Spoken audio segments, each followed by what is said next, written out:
नमस्ते सलाम मातृभूमि, जय हिंद दोस्तों, सबका स्वागत करता हूं। शुरू करते हैं आज के डिफेंस समाचारों। भारतीय सेना अपनी लॉजिस्टिक क्षमताओं को बढ़ाने के लिए एक कदम आगे बढ़ चुकी है और ऐसे में अब इंडियन आर्मी की तरफ से लॉजिस्टिक ड्रोन्स की खरीद के लिए एक रिक्वेस्ट फॉर इंफॉर्मेशन जारी किया गया है और इन ड्रोन्स को भारतीय कंपनियों से ही खरीदा जाएगा। कहा यह जा रहा है कि कॉन्ट्रैक्ट मिलने के बाद 2 साल के अंदर इन ड्रोन्स की डिलीवरी करनी होगी। आरएफआई के अनुसार दोस्तों, भारतीय सेना जम्मू और कश्मीर, लद्दाख, हिमाचल प्रदेश, उत्तराखंड, सिक्किम और अरुणाचल प्रदेश सहित भारत की उत्तरी सीमाओं पर जो चुनौतीपूर्ण इलाके हैं उनमें लॉजिस्टिक्स के लिए ड्रोन्स का बड़ी संख्या में इस्तेमाल करना चाहती है। मतलब साफ है कि हमारी सेना को जो जरूरी सप्लाईज हैं वो मिलती रहे किसी भी मौसम की स्थिति में। और ये जो लॉजिस्टिक ड्रोन्स होंगे दोस्तों, उन्हें खास तरीके से डिजाइन किया जाएगा माउंटेन टेरेंस को देखते हुए, जहां पर किसी भी तरीके के प्रतिकूल मौसम का ये सामना करने में भी सक्षम होने चाहिए। इनका मॉडुलर डिजाइन होना चाहिए। मतलब साफ है कि इनमें ज्यादा बदलाव किए बिना ये लॉन्ग टर्म तक चल सके, इनको अपग्रेड भी किया जा सके। और आपको मैं बता दूं कि जो डिफेंस एक्विजिशन प्रोसीजर है डीएपी 2020 उसके चैप्टर 2 के तहत इस खरीद को क्लासिफाइड करने के लिए भारतीय विक्रेताओं को ही प्राथमिकता दी जा रही है ताकि डिफेंस टेक्नोलॉजी में आत्मनिर्भरता को हासिल किया जा सके। वहीं भारतीय सेना अब अपनी आर्टिलरी क्षमताओं को मजबूत कर रही है। ऐसे में इंडियन आर्मी की तरफ से 122 mm ग्रेड BM-21 को मजबूत करने के लिए रॉकेट एम्यूनिशन के लिए रिक्वेस्ट फॉर इंफॉर्मेशन जारी किया गया है। और भारतीय सेना के इस कदम से मैदानी इलाकों और रेगिस्तान से लेकर उच्च ऊंचाई वाले पहाड़ी क्षेत्रों तक अलग अलग इलाकों में भारतीय सेना की जो मारक क्षमता है वो और मजबूत हो पाएगी। और इन रॉकेट एम्यूनिशन को भी भारतीय कंपनियां तैयार करेंगी। 122 mm ग्रेड BM-21 ये सोवियत युग का multi barrel rocket launcher system है जो कि एक साथ कई लक्ष्यों को भेज सकता है और रॉकेटों की बौछार कर सकता है। इसका इस्तेमाल आक्रामक और रक्षात्मक दोनों तरीके के ऑपरेशंस के लिए किया जा सकता है। आरएफआई के अनुसार दोस्तों, ये जो नया एमुनिशन होगा वो इन सर्विस लॉन्चर के साथ कंपैटिबल होना चाहिए, जिसमें कि लगभग 2.8 मीटर लंबाई की लॉन्च ट्यूब होती है ताकि किसी तरीके का मॉडिफिकेशन ना करना पड़े हमें अपने इन ग्रेड BM-21 पर। इसके अलावा आरएफआई में ये भी बताया गया है कि इन एमुनिशन की सर्विस लाइफ कम से कम 10 साल होनी चाहिए और अगर जरूरत पड़ती है तो इनका आंतरिक निरीक्षण भी किया जाना चाहिए। इसके अलावा इसके सब कंपोनेंट्स का रिपेयर्स और रिप्लेसमेंट भी किया जा सकता है। मतलब साफ है कि भारतीय सेना की ग्रेड BM-21 रॉकेट रेजिमेंट जो कि अभी तक इंपोर्टेड गोला बारूद का इस्तेमाल कर रही थी उन पर निर्भरता थी, लेकिन अब जल्द ही इन्हें स्वदेशी निर्मित राउंड से लेस किया जाएगा ताकि विदेशी आपूर्तिकर्ता पर निर्भरता कम की जा सके। भारतीय स्टार्टअप कंपनी ज्यूस न्यूमेरिक्स के द्वारा बनाया गया इजेक्टर रैक के साथ यूएवी के ड्रॉप किए गए हथियारों का परीक्षण किया गया जो कि सफल रहा। यानी कि इस कंपनी ने दोस्तों एक खास तरीके का इजेक्टर रैक बनाया है अनमैन एरियल व्हीकल्स के लिए, जिसके जरिए आप किसी भी ड्रोन को हथियारबंद बना सकते हैं। और भारतीय सेना ने इसका परीक्षण भी किया। बता दें कि इस कंपनी के द्वारा बनाया गया ये जो इजेक्टर रैक यूनिट है वो 3 से 25 किलोग्राम के एमुनिशन को यूएवी से ड्रॉप कर सकती है। दरअसल दोस्तों, ये जो इजेक्टेड रैक यूनिट है जिसमें कि एक सिंगल म्यूनिशन और ट्रिपल म्यूनिशन भी आते हैं और जिन म्यूनिशन की जो पेलोड क्षमता है वो 55 किलोग्राम तक हो सकती है। हालांकि ज्यूस न्यूमेरिक्स ने अभी 2 किलोग्राम से लेकर 25 किलोग्राम तक की 6 अलग अलग प्रकार के जो म्यूनिशन है उन्हें विकसित किया है, जो कि छोटे पैमाने पर टैक्टिकल हमलों से लेकर बड़े और हाई इंपैक्ट मिशन कर सकते हैं। और ये जो म्यूनिशन है उन्हें ग्रेविटी के द्वारा गिराया जाता है जो कि टारगेट तक सटीकता से हमला करते हैं। और ये जो म्यूनिशंस होते हैं वो इजेक्टेड रैक यूनिट पर निर्भर करते हैं। और आपको बता दें कि यूएवी से ड्रॉप किए गए म्यूनिशन के ड्रॉप परीक्षण भारतीय सेना के रेखदेख में किया गया है, जिसमें कि 4200 मीटर और 700 मीटर की ऊंचाई पर परीक्षण आयोजित किए गए थे। दोस्तों, भारत की ये जो कंपनी है वो दावा करती है कि वो किसी भी ड्रोन को एक हथियारबंद ड्रोन बना सकते हैं, चाहे वो एग्रीकल्चर का ही ड्रोन क्यों नहीं है। बाकायदा इस कंपनी ने अब म्यूनिशंस बनाने भी शुरू कर दिए हैं, जिनका परीक्षण भी उनके द्वारा विकसित किए गए जो इजेक्टेड रैक यूनिट है जिन्हें कि ड्रोन में फिट किया जाता है उनसे किए गए। भारतीय रक्षा मंत्रालय की तरफ से कहा गया है कि जो नेक्स्ट जनरेशन पेट्रोल वेसल्स होंगे वो एंटी पायरेसी मिशन में महत्वपूर्ण भूमिका निभाएंगे और भारतीय नौसेना को जल्द ही 2 नेक्स्ट जनरेशन के ऑफशोर पेट्रोल वेसल्स मिल जाएंगे। इसके अलावा रक्षा मंत्रालय के अधिकारियों ने कहा कि लगभग 3000 टन भार वाले ये जो नेक्स्ट जनरेशन के ऑफशोर पेट्रोल वेसल होंगे इन्हें खास तौर से कोस्टल डिफेंस और सर्विलांस, सर्च और रेस्क्यू ऑपरेशन के लिए डिजाइन किया गया है।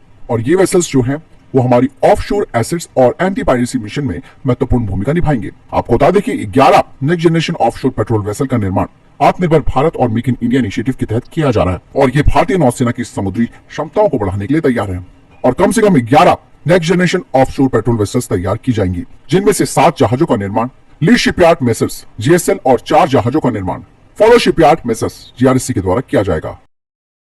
दोस्तों भारत के द्वारा स्वदेशी रूप से बनाई गई ज्वाइंट वेंचर प्रोटेक्शन कार्बाइन यानी कि जेवीपीसी से इंडियन सिक्योरिटी फोर्सेस को एक बड़ी ताकत मिली है। इनका इस्तेमाल दोस्तों वामपंथी उग्रवाद के खिलाफ किया जा रहा है, जहां इस जेवीपीसी को एक बड़ी बढ़त हासिल हुई है। डीआरडीओ के द्वारा डिजाइन की गई और advance weapon and equipment India limited के द्वारा निर्मित ये जो जेवीपीसी है वो एक गेम चेंजर मानी जा रही है क्लोज रेंज कॉम्बैट में। इसका इस्तेमाल खास करके छत्तीसगढ़ में किया गया है नक्सल विद्रोहियों के खिलाफ। इसका वजन 2.98 किलोग्राम है। यह हथियार पोर्टेबिलिटी के साथ साथ हाई रेट ऑफ फायर के साथ आता है और इसकी इफेक्टिव रेंज जो है वो 200 मीटर की है। और इसमें कई एडवांस फीचर्स भी हैं, जिसमें कि विजिबल और इनविजिबल लेजर डेजिग्नेटर्स, साइलेंसर्स और यहां तक कि संगीन जैसी उन्नत विशेषताएं शामिल है, जो कि इसे क्लोज क्वार्टर असॉल्ट्स में एक बीस्ट यानी कि जानवर बना देती है।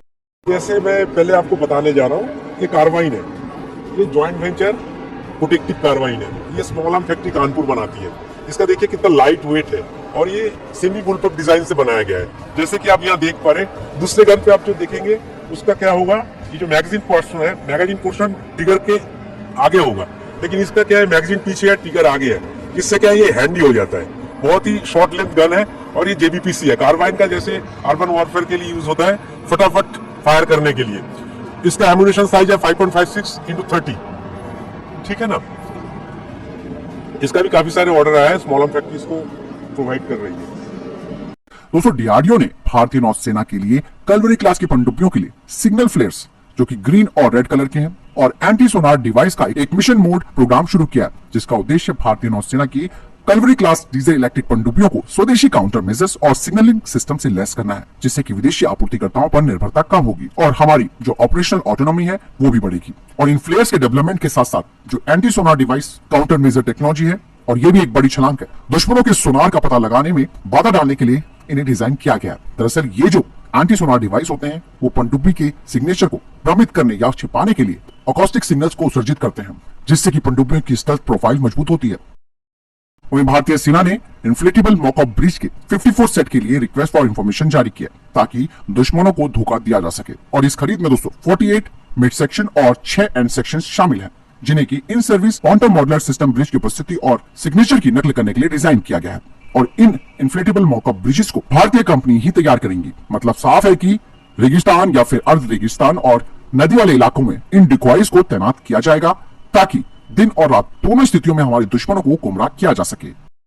वहीं फ्रांस ने एक बड़ी घोषणा की है। उसने परमाणु हमला करने में सक्षम फाइटर जेट वाले चौथे एयरबेस की शुरुआत कर दी है। दरअसल दोस्तों फ्रांस यूरोप का दूसरा परमाणु शक्ति संपन्न देश है।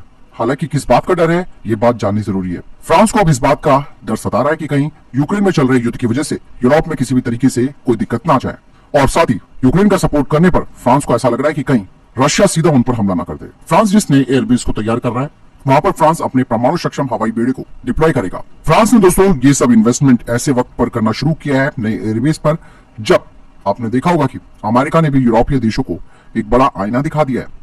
फ्रांस दोस्तों यूरोप का एकमात्र वो देश है जिसके पास स्वतंत्र रूप से परमाणु हमला करने की एक बड़ी क्षमता है। हालांकि यूके भी केवल अपनी पनडुब्बी आधारित परमाणु शस्त्रागार पर निर्भर है।